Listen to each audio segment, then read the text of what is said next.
O Supremo Tribunal Federal acaba de publicar o acórdão com a decisão que prevê a condenação dos réus do chamado Núcleo 1 da trama golpista.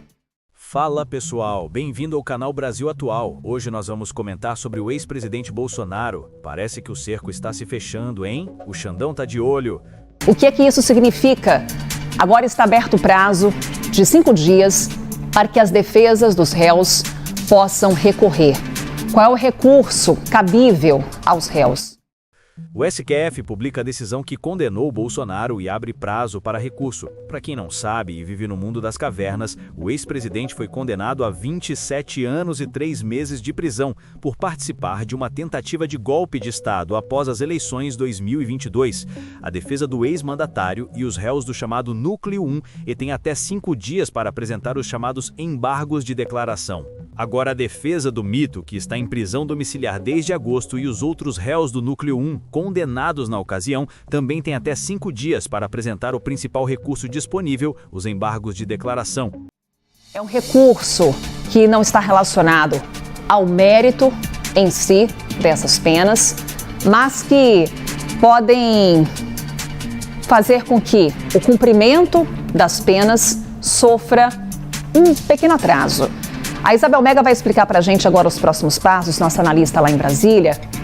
Isabel, tínhamos então esse prazo de 60 dias para que o Supremo Tribunal Federal publicasse o acórdão.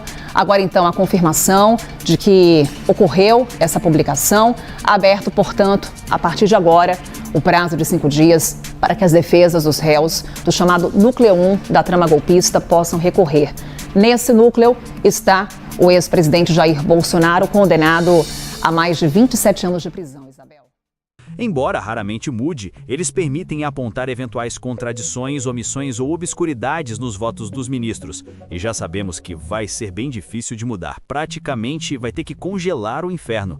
Na prática, o embargo costuma ser rejeitado pelo Supremo e são frequentemente interpretados como manobra para protelar o fim de uma ação penal. Ou seja, já está quase acabando o embargo, não serve para praticamente nada, só atrasar o fim da condenação.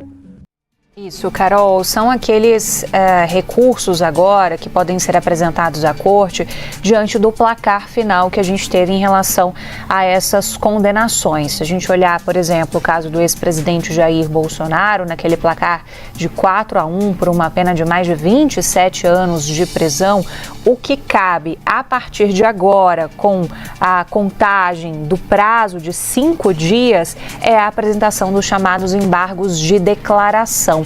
São embargos para você esclarecer alguns pontos da decisão da primeira turma do Supremo Tribunal Federal. Eles não têm o poder de mudar algo em relação ao futuro do ex-presidente Jair Bolsonaro, em relação a tentar reverter o cenário de condenação. Mas as defesas devem utilizar isso até para que você tenha profundidade ali em relação à análise que elas fazem final, depois do veredito dos ministros da primeira turma do Supremo Tribunal Federal, e a partir daí possam usar esse tempo para esticar também o processo. Então, se aguardava muito essa etapa mais burocrática, digamos assim, de publicação da decisão dos ministros da primeira turma, e eu abri aqui o documento, Carol, são mais de 1000 páginas, é um documento super extenso em que os ministros reúnem todas as informações sobre esse processo e sobre os votos de cada um. São 1991 páginas. Se tinha uma informação nos últimos dias de que faltava a parte da liberação do ministro Luiz Fux, que foi, inclusive, o único voto divergente. A outra opção, considerada remota, seria apresentar os chamados embargos infringentes, que a defesa tem 15 dias para a publicação de acordo. Esse tipo de recurso pede um novo julgamento na corte composta pelos 11 ministros, mas na prática, você precisa de ter 2 votos a favor da absolvição, que foi algo que não aconteceu. Isso não é uma regra expressa ou regimental, é somente uma jurisprudência que acontece entre os ministros do STF.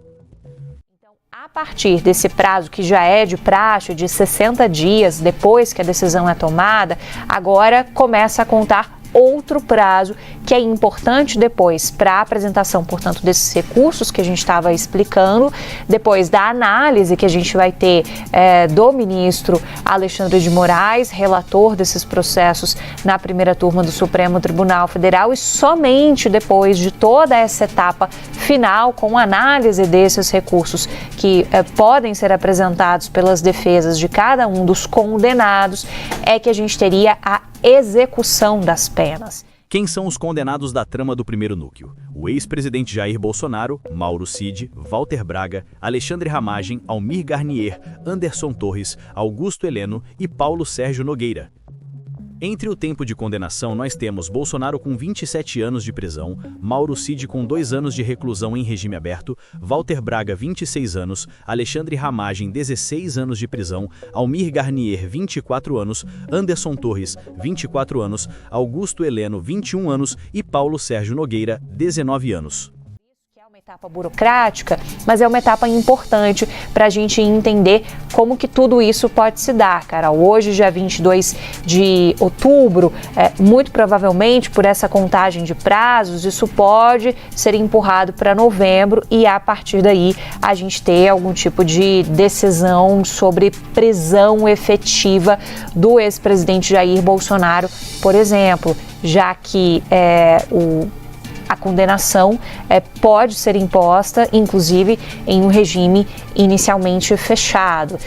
Já se levanta, claro, as hipóteses de que a defesa do ex-presidente Jair Bolsonaro possa trabalhar com pedidos para que a pena, devido a questões de saúde de Jair Bolsonaro, seja cumprida, assim como ele já está, de certa forma, numa prisão domiciliar, então a pena seja cumprida dessa forma. E aí, meus camaradas, o que vocês acham? Ainda tenho esperança para o nosso mito? Deixando a brincadeira de lado, deixe sua opinião nos comentários. Se gostou, curte e compartilha. Não esqueça de inscrever no canal. Tamo junto!